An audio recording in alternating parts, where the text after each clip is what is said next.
This year Halloween fell on a weekend. Me and Ghetto Boys are trick-or-treating. What's good, people? Welcome to the Uptown Horror Review Show. Today we are going to be reviewing Spit and Die by John Athan. So without further ado, let's just get right into it. Alright, so this book opens up with this group of young adults in their early 20s, right?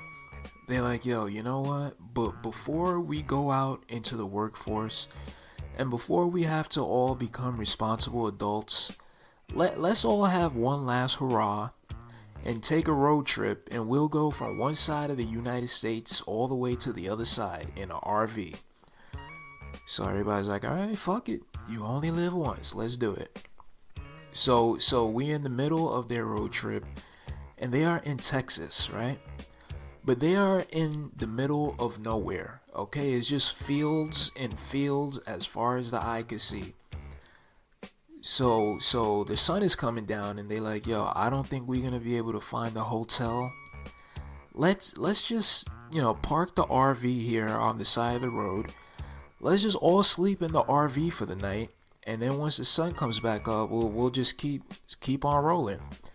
And everybody's like, all right.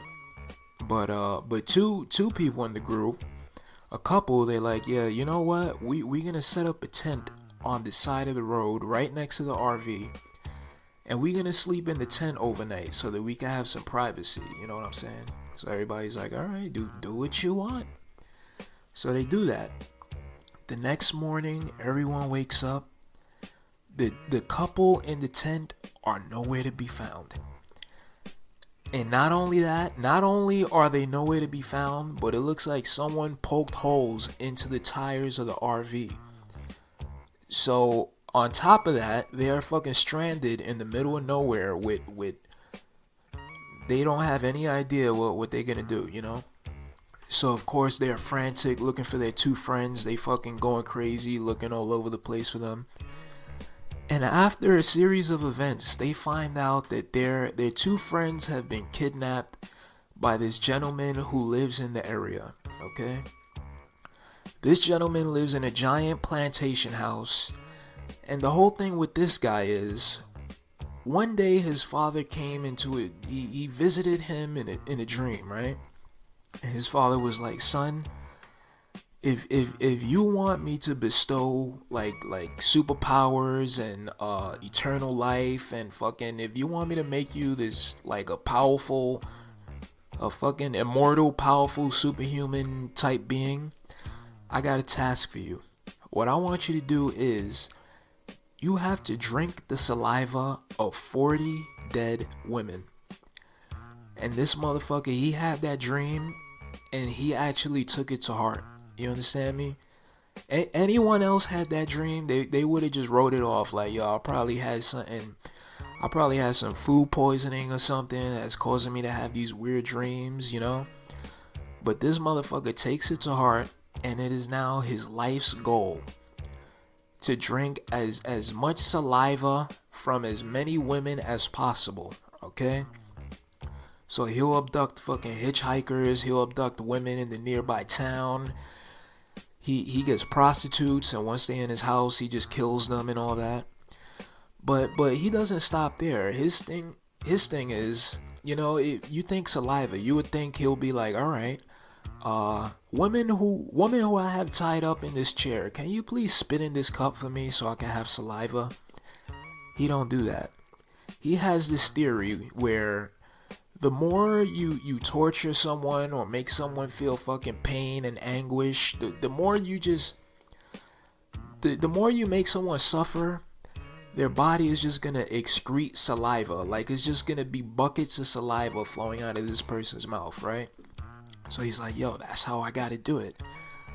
Before I kill these women, I gotta torture them and make them feel pain on a level that is unfathomable. All right, make them feel pain on a level that the average person cannot even fathom. Okay. So yo, the torture methods that he hands out to these women, he kidnaps women, but his main target is women, but he'll kidnap anyone who gets in his way. The torture methods that he has, Listen, man, I read a lot of fucking violent, grotesque books, man. This book had me cringing. It had me fucking like, yo, it was intense, bro. It was fucking intense. So if you like that type of, if you like that raw, that's, if you like that type of shit, this is the book for you, man. But yo, once the kids are in the house, they are fighting for their lives, trying to escape. They're trying to outsmart this guy. It's like a game of cat and mouse, But sadly, it doesn't end well for them, man. But that's all I'm gonna say. I don't want to spoil it too much. But yo, this was a good book, man. The fucking gore, the suspense, the fucking just everything about the book, man. I'll put it right up there in terms of like the gore and all that. In terms of the violence, I put it right up there with The Black Farm. I put it right up there with Off Season, with motherfucking Depraved by Brian Smith. This book is a must read, man. If you like splatterpunk, if you like extreme horror, this is the book that you gotta motherfucking read, man. Now, as far as a score, let me see. What would I give this book? Let me see. I would give this book a 8.7 out of 10. That's right, you heard me. You motherfucking heard me. Spit and Die by John Athan. 8.7 out of 10, man. I cannot wait to read. This is the first book that I've read by this author. I cannot wait to read every single fucking book that this guy has, man. Because this dude is good, man. But yeah, that's it, man. I'm out. I hope you like this video. I hope you subscribe to my channel. I hope you leave a comment. And with that, I'm out.